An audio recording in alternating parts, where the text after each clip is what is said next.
ये वेव्स का पहला लेक्चर है। इस लेक्चर में हम वेव्स का बिल्कुल ग्राउंड वर्क रखेंगे। देखो यहाँ पे हमारे ऑब्जेक्ट्स क्लियर कर लेते हैं कि पहले वेव और वेव मोशन समझेंगे। वेव के जो टाइप्स है, मैकेनिकल, नॉन मैकेनिकल, वो देखेंगे। फिर ट्रांसवर्स लॉन्जिट्यूडनल भी एक क्लासिफिकेशन है, वो भी समझना है। वेव्स के जो बेसिक पैरामीटर्स हैं, जैसे एम्पलीट्यूड, वेवलेंथ, ये सारा, और फेज जो कि इम्पोर्टेंट चीज है, ये सारे पैरामीटर्स देखने। और एक इम्पोर्टेंट फॉर्मूला है v equal to F lambda, जिससे काफी सारे न्यूमेरिकल्स निकलते हैं। तो ये चीजें हमें सॉलिड करनी है। चलो देखते हैं कि what is exactly this wave motion. अब जब एक ऑब्जेक्ट मूव होता है तो क्या हम कह नहीं सकते कि उसके साथ उसकी एनर्जी और मास दोनों मूव हो रहा है? बहुत ऑब्वियस सी चीज है। तो इसका मतलब है कि एनर्जी मैटर के साथ ट्रांसपोर्ट हो सकती है। तो वेव मोशन में क्या डिफरेंस है ना?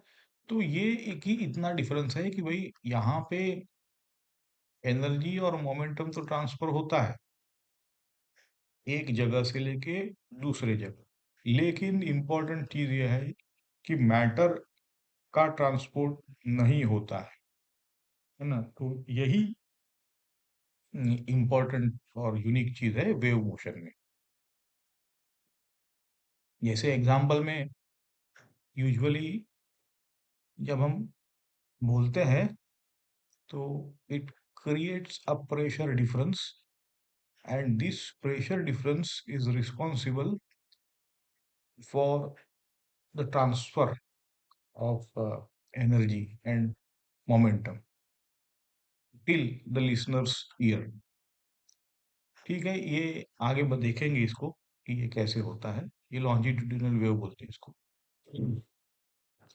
तो इससे वेव की बेसिक डेफिनेशन बनती है कि ये एक डिस्टरबेंस है जो कि स्पेस में आगे बढ़ता है, और उसके साथ उसकी एनर्जी और मोमेंटम भी आगे बढ़ती है, लेकिन उसका जो जिस चीज से वो आगे बढ़ रहा है वो चीज आगे नहीं बढ़ती है ना?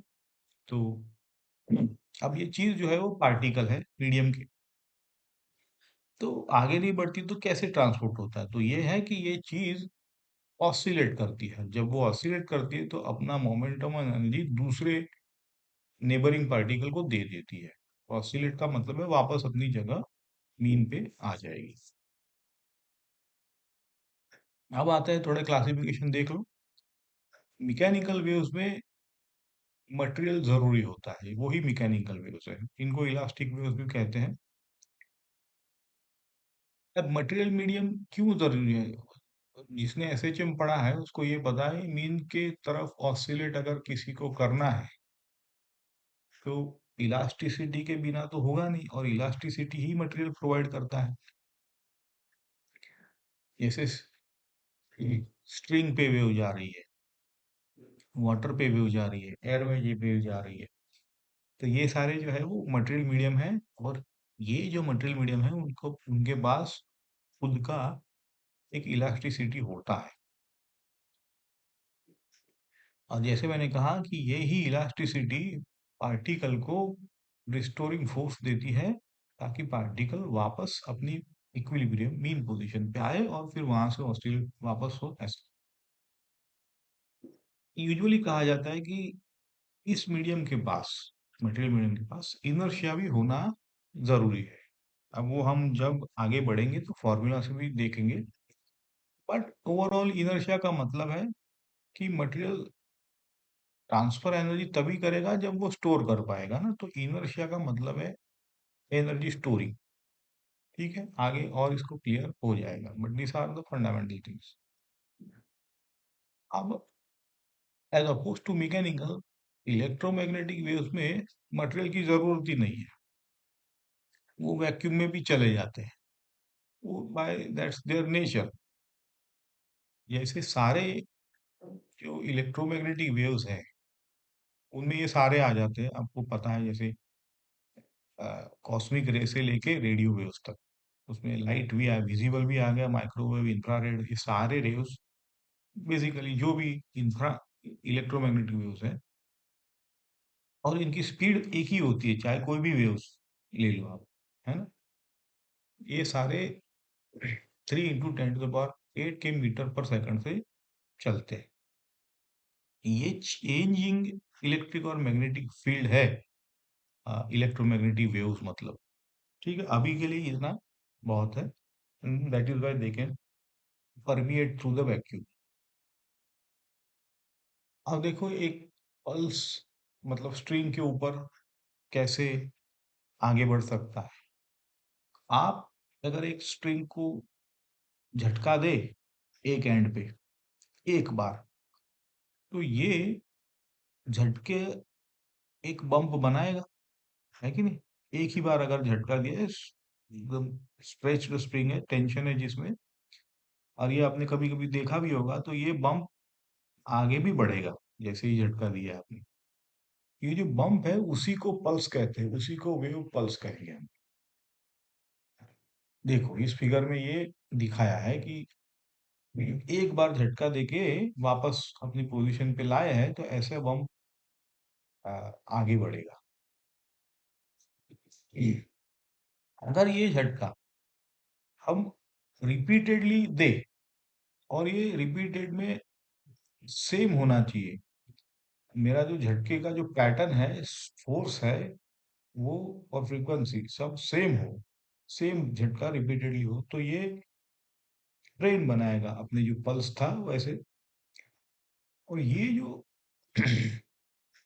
ट्रेन है, वो पीरियोडिक होगी इन नेचर, क्योंकि हम रिपीट कर रहे हैं। अब इसी को हम साइनोसॉइडल भी कहेंगे। थोड़ा ये टेक्निकल हो जाएगा, क्योंकि अब ये एसएचएम करने वाला, क्योंकि मीन पोजीशन पे अगर मैं बार बार इसको रिपीट कराऊंगा, तो हमने एसएचएम में देखा है कि मीन पोजीशन में अगर कोई ऑस्सिलेट करता है बार बार टू एंड फ्रो, तो वही तो एसएचएम है, और ये इसीलिए वो साइनोसॉइडल टेक्निकली कहेंगे इसको। क्योंकि एसएचएम का फॉर्म क्या था, हमने पढ़ा है, साइन फॉर्म था, साइन ओमेगा टी प्लस पर, दैट इज ऑल। देख, ये जो स्ट्रिंग है, इसको एक बार दिया था लेफ्ट साइड में तो बम्प बना। अब अगर हम बार बार सेम पैटर्न से रिपीट करेंगे, तो हम इसको साइनोसॉइडल वेव ही मानना पड़ेगा, और ये ऐसे ऐसे चम करेगा। देख, इसका मोशन हम देखते हैं, ये ट्रांसवर्स वेव है, क्योंकि वेव आगे जा रहा है, लेकिन ये जो पार्टिकल है वो ऊपर नीचे ऑसिलेट। ये क्या कंडीशंस है कि वेव को प्रोपोगेट करने के लिए? जैसे हमने कहा कि इलास्टिसिटी जरूरी है। अगर साइनोसॉइडल है तो मीन पोजीशन पे कब आएगा वो? जब उसके पास रिस्टोरिंग फोर्स होगा। रिस्टोरिंग फोर्स का मतलब ये इलास्टिसिटी। ये हमने सॉलिड्स में भी पढ़ा है, एसएचएम में भी।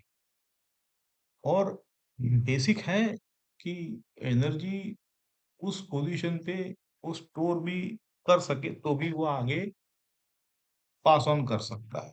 These are two things that are theoretically so called, and we will see कि ये इलास्टिसिटी मतलब क्या मैथमेटिकली, और इनर्शिया किस में ट्रांसफर होता है, आगे बढ़ेंगे तब देखेंगे।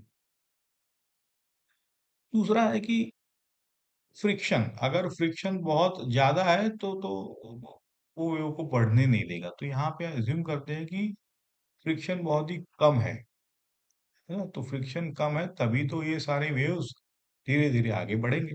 नहीं तो वेव डायवर्ट हो जाएंगे, है ना? जैसे एम्पलीट्यूड धीरे धीरे कम होगा, वेव ही नहीं बचेगा। तो ये सारे कंडीशंस है। जैसे हमने कहा कि दूसरा भी क्लासिफिकेशन है, ट्रांसवर्स और लॉन्जिट्यूडिनल वाला। तो ये अब देखते हैं कि क्या ट्रांसवर्स है और क्या लॉन्जिट्यूडिनल। ट्रांसवर्स में वेव की डायरेक्शन एक होती है, और जो मीडियम का पार्टिकल है जो वेव को ट्रैवल कराता है, वो उसके परपेंडिकुलर में ऑसिलेट होता है। है ना? जैसे हमने ये जो स्ट्रिंग देखा वो एग्जैक्टली ट्रांसवर्स वेव है। सिमिलरली वाटर जो वेव होता है ना, वो भी, बट ये सरफेस वाटर अगर बल्क में होगा अंदर, तो बल्क में वेव ट्रांसवर्स नहीं होता है, क्योंकि वहां कोई रिस्टोरिंग फोर्स नहीं है, और रिस्टोरिंग फोर्स यहाँ सरफेस पे सरफेस टेंशन है। देखो, ये पूछा जाता है कई बार, तो अल्टीमेटली यही है कि restoring force surface tension. Okay, अब ये थोड़े, जैसे मैंने कहा, हम इसके पैरामीटर्स या टर्मिनोलॉजीज देख लेते हैं। क्रेस्ट होता है टॉप मोस्ट पॉइंट। टॉप कहाँ से मेजर करते हैं? सब मीन से, मीन लाइन से, इक्विलिब्रियम पोजीशन। ट्रफ होता है बॉटम मोस्ट लाइन, वो भी मीन से मेजर करेंगे।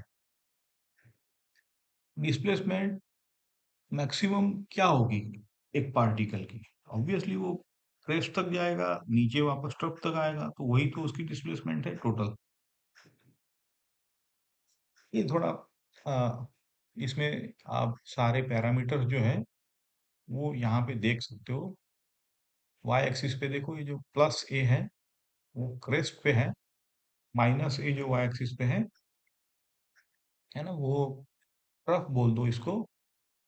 और दो क्रेस्ट के बीच का डिफरेंस है लैम्बडा, या तो दो ट्रफ के बीच का डिफरेंस भी हम लैम्बडा कह सकते हैं। अब देखो, एक क्रेस्ट और उसके बाद तुरंत वाला जो ट्रफ है, उनके बीच का डिफरेंस क्या होगा? जो एक क्रेस्ट है उसके बाद तुरंत लैम्बडा बाय 2 हो जाएगा वो, है ना? तो ऐसे सारे धीरे धीरे आप हम देखेंगे। प्रोपगेशन यहाँ पे दिखाया है वेव का, राइट साइड जा रहा है। और ये जो पार्टिकल्स है, इस पे ध्यान देना आप, देखो, ये मिस आउट नहीं करना, यही तो एक मेन पॉइंट है यहाँ पे। देखो, ये पार्टिकल्स दिखाया है आपको, मैं सिंपली बता दूं तो ये जो ट्रफ और क्रेस्ट वाले पॉइंट है वो always their motions are towards the mean, है ना? तो this is how you can see कि हर एक पार्टिकल कहाँ पे जा सकता है। अगर हमको क्रेस्ट का पता है तो उस हिसाब से दूसरे का निकाल लेंगे हम। दूसरी बात यहाँ पे बता दूं कि आपको इमेजिन करना है सेकंड फ्रेम। जैसे ये राइट में जा रहा है तो थोड़ा सा सेकंड फ्रेम कहाँ पे होगा? देखो यहाँ पे जो सेकंड फ्रेम दिखाया है ब्लैक से, ब्लू वाली लाइन है ओरिजिनल वेव, और क्योंकि राइट में जा रहा है तो सेकंड फ्रेम मेरा ये इमेजिन्ड फ्रेम है। इसको जितना ज्यादा इमेजिन कर पाओगे उतना आपका रीजनिंग ठीक से बैठ जाएगा, है ना? देखते हैं एक आधा एग्जाम्पल।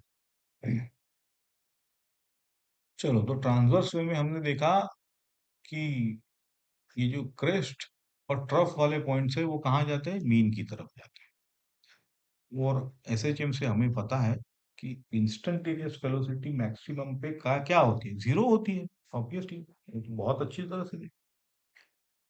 डिस्प्लेसमेंट क्या होता है? मैक्सिमम है एम्पलीट्यूड वहां पे। और एम्पलीट्यूड को कैसे लिखेंगे हम? जैसे मैंने कहा कि ये तो डिस्टेंस है बिटवीन मीन एंड क्रेस्ट और ट्रफ।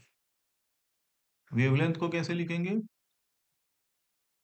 या तो आप क्रेस्ट के बीच का डिफरेंस ले लो, या तो ट्रफ के बीच का डिफरेंस। और भी इसको अ, देखते हैं आगे कैसे। और भी मतलब सेम फेज वाले पॉइंट के बीच का बेसिकली होता है। अभी तो देखो, क्रेस्ट और ट्रफ के बीच का, जैसे मैंने कहा, लैम्बडा बाय 2 होता है। चलो, अभी लॉन्जिट्यूडिनल वेव देख लो। यहाँ पे जो पार्टिकल होते हैं जो वेव को ट्रैवल करवाते हैं, वो उसी डायरेक्शन में ऑसिलेट होते हैं, ना कि परपेंडिकुलरली। इसीलिए इसको लॉन्जिट्यूडिनल वेव कहा गया है। जैसे ये स्लिंकी आपने देखा है, स्ट्रेट स्प्रिंग, वो होता है ये। और साउंड वेव में, मतलब एयर में जो होता है, वो सारे लॉन्जिट्यूडिनल। देखो यहाँ पे ये स्लिंकी दिखाई है, आप स्लिंकी को देखो, ये हैंड मूवमेंट देख लो। अगर ऐसी हैंड मूवमेंट है तो एक बार वो कंप्रेस करेगी, दूसरी बार उस लिंकी को एक्सपांड करेगी।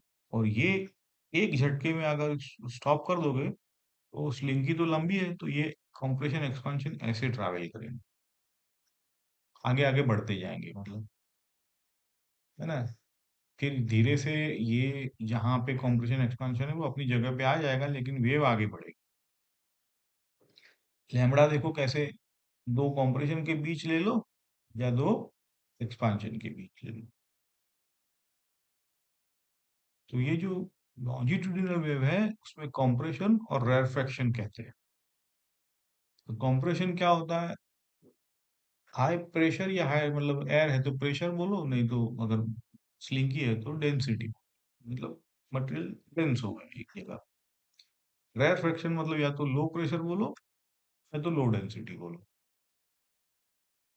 और ये अपनी जगह पे मूव होंगे तभी तो वेव प्रोपोगेट होगा।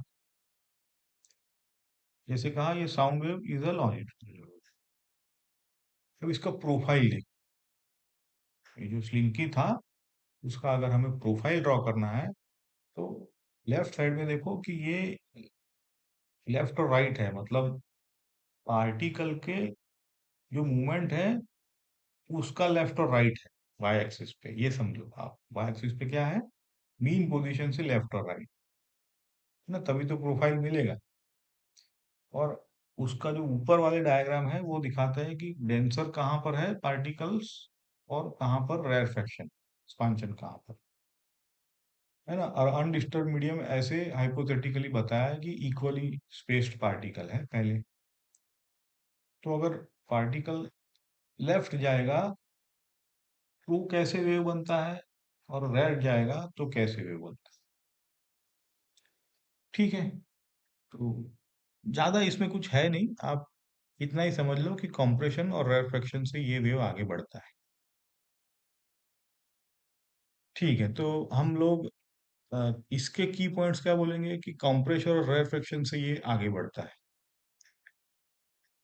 कंप्रेशन क्या होता है कि ज्यादा डेंसिटी या तो हाई प्रेशर बोलो, रेरफेक्शन मतलब लो डेंसिटी या तो लो प्रेशर बोलो। अब ये एक बात है, फेज थोड़ा आप समझ लो यहाँ पे काम आएगा। अ, कोई भी एक इंस्टेंट पे जो मूवमेंट हो रही है, अगर अगर हम इस लॉन्जिट्यूडल से समझना चाहे वेव से, तो जो पार्टिकल कंप्रेशन में है वो सारे आज भी बोलेंगे कि एक फेज में है। सारे पार्टिकल जो रेरफेक्शन में है उनको हम अभी बोलेंगे सारे एक फेज में है। और कंप्रेशन और रेरफेक्शन में 180 डिग्री का डिफरेंस लेंगे और इनको बोलेंगे आउट ऑफ फेज। ठीक है, ये आपको समझ लो, क्योंकि यही पैटर्न है तो हम कंप्रेशन और रेफ्रिक्शन से भी समझते हैं। और हमें पता है कि ये जो कंसेक्यूटिव डिस्टेंस लेंगे वो तो लैम्बडा ही है। तो ये फेज से हमें क्या पता चलता है, पहली बात तो यह है कि ये हमें डिस्प्लेसमेंट भी देगा मीन से, और दूसरा इंपॉर्टेंट चीज है कि ये डायरेक्शन भी देगा। देखो रेफ्रिक्शन कहाँ जा रहा है, कंप्रेशन कहाँ जाता है ना। तो ये दो चीजें स्पेसिफाई करता है फेज, डिस्प्लेसमेंट और वेलोसिटी। अगर सेम स्टेट ऑफ मोशन मतलब क्या है कि उसका डिस्प्लेसमेंट पैटर्न और डायरेक्शन, ये हम इसको स्टेट बोलेंगे।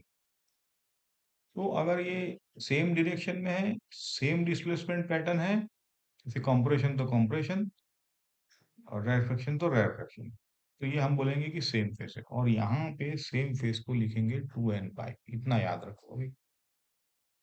सेम, और n क्या है, 0 1 2 3, है ना। n goes from 0 1। Out of face मतलब क्या है कि अपोजिट डिस्प्लेसमेंट, या तो वेलोसिटी एकदम एग्जैक्टली अपोजिट डायरेक्शन में, तो हम इसको आउट ऑफ फेज बोलेंगे।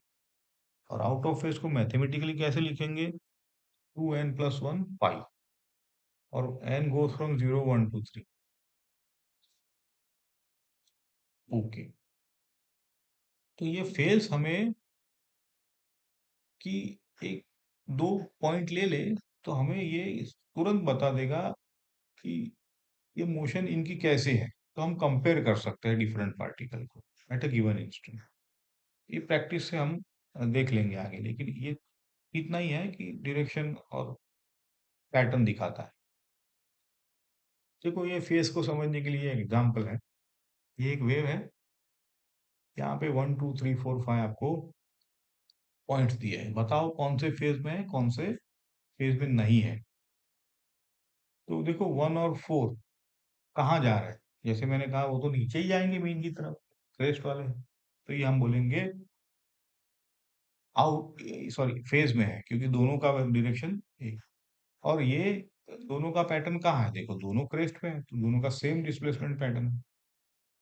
3 और 5 ये भी मीन की तरफ जा रहे हैं और ये दोनों दोनों ट्रफ पर है, तो ये हम बोलेंगे इन फेज है ना। जैसे मैं दूसरा पॉइंट ले लूं जो ट्रफ पे नहीं है, जो ऊपर जा रहा है, तो दोनों की डायरेक्शन सेम होंगी, लेकिन दोनों का पैटर्न सेम नहीं है, इसलिए वो मैं फेज में कंप्लीट नहीं बोलूंगा।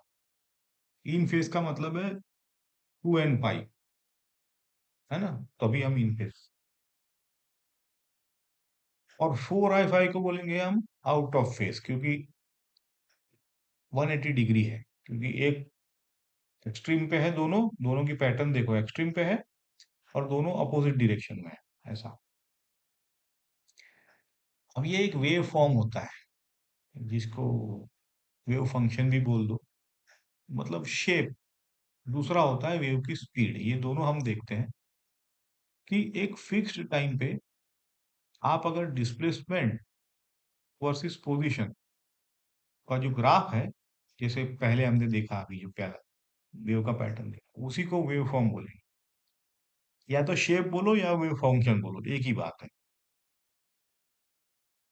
और अगर हम ये जो वेव फॉर्म है उसको 2 इंस्टेंट पे क्लिक कर ले, कैमरा से स्नैपशॉट ले ले, जैसे T1 और T2, तो हमें दिखाई दे देगा कि अगर वेव राइट में जा रहा है तो हमें दो पैटर्न वेव फॉर्म दिखेंगे, है ना। और हम उससे उस पैटर्न से स्पीड निकालेंगे। देखो कैसे, आप इस फिगर में देखो, 2 इंस्टेंट पे T1 T2 पे मैंने ये स्नैपशॉट लिया है, तो देखो ये वेवफॉर्म राइट में जा रहा है ना। तो अगर मुझे अब वेवफॉर्म तो मुझे पता चल गया साइनोसॉइडल है। अब स्पीड कैसे निकालूंगा मैं, तो भाई T1 T2 - T1 divided by P Q by T, तो डिस्टेंस पी क्यू है। और तो ऐसे हम लोग स्पीड भी निकाल पाएंगे। देखो पी क्यू बाय T2 है, आसान। और देखो सारे पॉइंट जो वेवफॉर्म के हैं वो ऐसा नहीं कि अलग अलग डिस्टेंस से मूव करेंगे, अलग अलग डिस्टेंस से मूव किया तो वेव वेव रहेगा ही नहीं। तो ये वेव सारे पॉइंट्स इक्वल डिस्टेंस, कभी तो शेप सेम रहता है। अब ये एम्पलीट्यूड की एक डेफिनेशन मीन पोजीशन से आप देख लो, इसको फिजिकली समझना है तो ये स्ट्रेंथ बताता है, ज्यादा एम्पलीट्यूड मतलब डिस्टरबेंस ज्यादा, ज्यादा एनर्जी, ज्यादा मोमेंटम वगैरह। अब देखो लैम्बडा की डेफिनेशन हम थोड़ा अच्छी तरह से भी देख सकते हैं, ये है कि सेम फेज में, है ना, जो नियरेस्ट टू पार्टिकल्स है जो कि सेम फेज में है, नियरेस्ट टू पार्टिकल्स। अब सेम फेज का मतलब आपको पता है सेम पैटर्न और अपोजिट डायरेक्शन, तो ऐसे जो नियरेस्ट है वो ये एकदम टेक्निकल डेफिनेशन है लेमड़ा की। अब डिस्टेंस ट्रैवल क्या होता है, यही है लेमड़ा। और टाइम पीरियड क्या होता है, ये सारे जुड़ी हुए एक दूसरे से जुड़ी हुई चीजें हैं ये, कि एक टाइम पीरियड में लैम्बडा जाएगा, या तो लैम्बडा जाने के लिए उसको एक टाइम पीरियड, जो टाइम पीरियड को हम कैपिटल टी बोलते हैं। फ्रीक्वेंसी यूजुअली आपको पता है कि नंबर ऑफ ऑसिलेशंस या तो नंबर ऑफ साइकिल्स पर सेकंड, और हमें टाइम पीरियड पता है, हमने अभी देखा टाइम पीरियड क्या है ना, कि एक लैम्बडा के लिए एक टी लगता है, मतलब टी, कैपिटल टी। तो टी और एफ का तो रिलेशन आपको पता ही है। तो ऐसे ये सारी चीजें जुड़ी हुई है। ये बेसिक बेसिक चीजें हैं सारी। एक दूसरी बात है इंटेंसिटी। इंटेंसिटी को हम आगे अच्छी तरह से मैथमेटिकली देखेंगे, बट जनरली आपको पता है कि energy per unit area per unit time को इंटेंसिटी बोलते हैं। और ये है for wave, it is in the given direction, है ना, जहाँ वेव जा रही है। ठीक है, तो ये इंटेंसिटी इसलिए दिखाई गई है क्योंकि हमको कंपेयर करने के लिए आसान होता है, but usually it is energy which is being transfer, तो हम sometimes we speak in terms of intensity. और यहाँ पे एक बात है कि ये सारे जो वेव्स है उसमें लॉस जीरो लेंगे, ताकि एम्पलीट्यूड कांस्टेंट रहे। जैसे मैंने कहा कि डैम्पिंग जीरो ले लेंगे, फ्रिक्शन नहीं है, वेव सीधा सीधा ट्रैवल करता जाएगा, उसका शेप भी सेम रहेगा, एवरीथिंग। चलो अब ये क्वेश्चंस देखो, ये जो हमने पढ़ा है उसको अप्लाई करते हैं। साइनोसॉइडल वेव है, रोप पे ट्रैवल कर रहा है, 40 वाइब्रेशंस इन 30 सेकंड्स, 425 सेंटीमीटर इन 10 सेकंड। ये तो सीधा सीधा सब कुछ दे ही दिया है आपको। 40 वाइब्रेशंस इन 30 सेकंड्स मतलब क्या हुआ कि 40 साइकिल 30 सेकंड में कर रहा है वो। और इससे वेलोसिटी निकल जाएगी आपकी कि इतना जा रहा है वो। अब लेमड़ा फाइंड करना है, तो लेमड़ा इज इक्वल टू, जो हमने स्पीड से हमको पता नहीं, ये देखो, आपको ये जो मैंने पहले कहा था कि v equal to lambda F वाली फॉर्मूला से यहाँ पे हम लोग सारा काम करेंगे। तो 40 वाइब्रेशंस 30 सेकंड में, तो फ्रीक्वेंसी ऐसे निकल जाएगी, ठीक है ना। एक सेकंड में कितनी साइकिल, तो ये इसकी फ्रीक्वेंसी, वेव स्पीड निकल जाएगी। और वेव स्पीड से v equal to F lambda से लेमड़ा निकल आएगा। ठीक, ये बड़ा इंपॉर्टेंट फॉर्मूला है, और जेई का तो फेवरेट है ही फॉर्मूला। दूसरा इसमें एक कॉन्सेप्ट ये है कि अगर मीडियम नहीं बदलते ना हम, तो वेव स्पीड कांस्टेंट रहेगी। उसका फॉर्मूला आगे देखेंगे, लेकिन एक मीडियम मतलब एक वी। अगर फ्रीक्वेंसी चेंज करोगे तो लैम्बडा चेंज हो जाएगा, समझ रहे हो। और फ्रीक्वेंसी कौन सेट करता है, तो बोले सोर्स सेट करता है। तो ये आपका कॉन्सेप्ट है यहाँ पे, इसलिए ओके। तो मीडियम नहीं चेंज होता है, सोर्स अगर जैसे मैंने झटका हाथ से दिया है, वो अगर मैं फटाफट दूं, जैसे फ्रीक्वेंसी बढ़ा दूं, तो लैम्बडा पे क्या इफेक्ट होने वाला है। तो वैसे कि क्या कांस्टेंट रखना है, क्या चेंज करना है इस फॉर्मूला। चलो अब दूसरा देखो कि ग्राफ से क्या हम कैसे इंटरप्रेट करें, ग्राफ रीजनिंग। स्ट्रिंग पे जा रहा है, एक्स वाई ग्राफ दिया है और वाई टी ग्राफ दिया है, आगे देखते हैं। और पूछा है कि वेव स्पीड क्या हो, अगेन द सेम फॉर्मूला है। उसके लिए टाइम पीरियड निकालना रहेगा, लैम्बडा निकालना रहेगा। देखो ये लेफ्ट साइड में जो ग्राफ है वो X Y graph, right side में ग्राफ है वो टी, मतलब ये टी में, दोनों को मिक्स मत कर देना। तो एक्स वाई वाले ग्राफ में हमें क्या पता चलेगा कि भाई इसका लैम्बडा क्या है ना। वाई में जो है पार्टिकल ऊपर नीचे मोशन करता है जो मीन से है, बट एक्स में क्या है कि वेव आगे जा रही है, तो दो अलग अलग बातें हैं। एनीवेज, बट ये जो एक्स वाई ग्राफ है उससे मुझे लैम्बडा मिल जाएगा, है ना? अगर ये 1 से 11 है, तो लैम्बडा उस हिसाब से निकल, 2 साइकिल देखो 11 पे खत्म होती है, 2 साइकिल देखो यहाँ पे लेफ्ट साइड वाले ग्राफ में अप्रोक्सीमेटली 11 ले लेंगे हम। और राइट वाले ग्राफ में देखो कि 2 साइकिल 12 सेकंड में खत्म होती है, तो खत्म, यहाँ पे टाइम टाइम पीरियड मिल गया, यहाँ पे लैम्बडा मिल गया। देखो 2 साइकिल के लिए 11 था, तो लैम्बडा मिल गया। और वहां पे 2 साइकिल के लिए टाइम था, तो टी मिल गया, डिवाइड बाय 2 ही तो करना है। और फिर बस वही अपना लैम्बडा एफ कर दो, तो वी मिल जाए। अब ये एक अच्छा क्वेश्चन है, साइनोसॉइडल वेव है। आगे देखते हैं कि क्या, अगले स्लाइड में देखते हैं कि कहाँ जा रहा है, वो दिखा रहा है वेव्स, वेव का शेप दिया है। और हमें पूछा है कि वो जो भी हम देखेंगे 1 2 3 4 5, तो कौन से वेव में वेलोसिटी और एक्सेलरेशन दोनों मीन की तरफ है। क्वेश्चन को समझ लो पहले।